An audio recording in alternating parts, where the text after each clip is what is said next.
We are facing a crisis of great magnitude as coronavirus spreads throughout the world.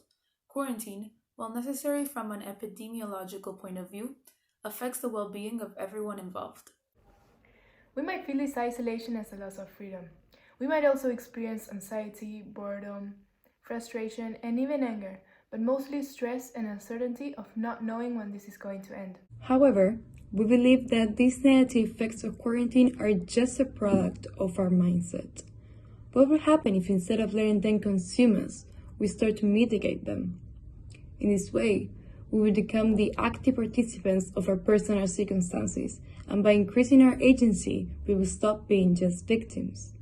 We must never forget that isolation is necessary to flatten the curve of infection and keep us safe, but we can also try to see it as a great opportunity for personal growth. Let's look at the bright side and turn this quarantine into a truly meaningful act of altruism upon this difficult situation. We invite you to watch this video and reflect about your attitude towards this hard time. Reflect about your daily routine and how you can make the most of each day. Think about how you can help yourself to feel more productive, to balance work, exercise, and rest so that you can feel better.